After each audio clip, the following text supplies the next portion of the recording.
Subscribe for Reddit's controversial opinions. Many people join the fat acceptance movement because they're too lazy to lose weight. I know, metabolism is too slow for some people. I get it, but that doesn't give you a weight gain pass to not exercise and die quicker. I'm excluding people who have genetic problems, obviously. If I'm missing something or just plain out wrong, feel free to correct me. I'm just saying that some people just look at it like an escape route from exercising. Healthy at all sizes might work when it comes to mentality, but doesn't work when it comes to coronary heart disease. Also, all the other medical disadvantages of being fat. I agree, but this is such a popular opinion, come on. Actually, I like fat acceptance because I managed to lose weight for the first time in a long time when I no longer hated myself as much and someone made me feel like I looked fine the way I was.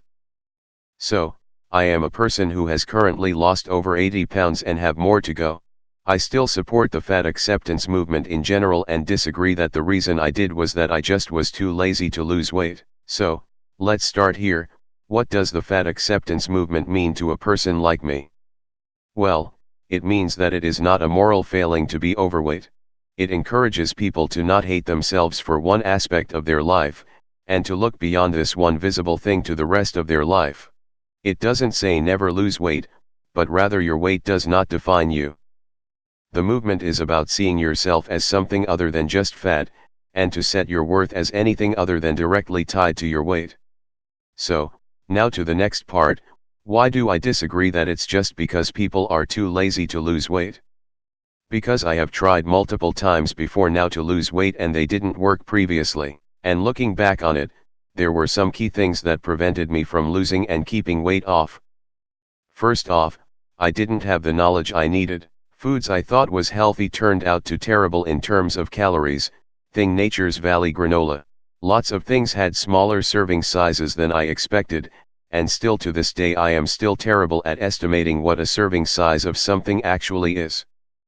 If I went out, I thought salads would be safe, but often they have just as much calories as other things. For a quick example, California Pizza Kitchen's Waldorf chicken salad with Dijon balsamic vinaigrette dressing sounds like a healthy alternative but also has 1,300 calories. Next, I would often try to do things at an unsustainable rate. These numbers are somewhat made up, because I don't know roughly how many calories I was eating before I started losing weight.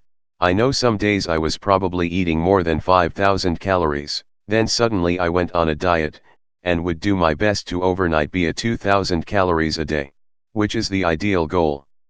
But in retrospect was too low to start with. I could have slowly reduced my calories over time, but instead jumped in all at once, which meant it wasn't sustainable. It was essentially running a marathon by starting off sprinting. Those didn't end well.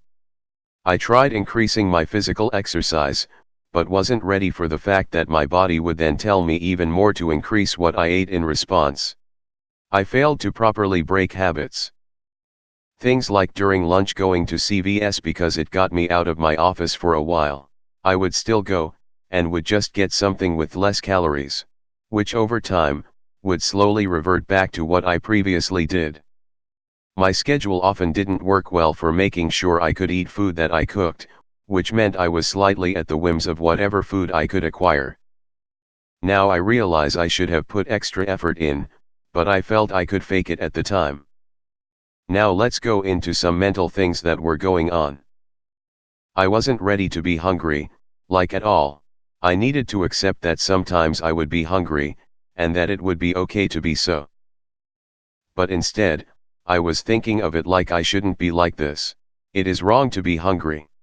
I had an all or nothing mentality. When I messed up, it was hard not to see it as a failure. I didn't understand that I could eat whatever I wanted as long as I limited it or ate better at other times to make up for it. Instead, it often was if I fell off the bandwagon, I was off of it, because why bother, even if just for that day. I didn't have much external support that was on the same page as I was previously. Now, both my wife and I are losing weight the same way, which often means that when one of us starts slacking with preparations to help us succeed for a week, the other will help, because it affects both of us, not just it's only me, so who cares? I had a fear of failure. After a certain point, I feared what if I can't lose weight at all? And so it was mentally easier to not confront myself than try and fail.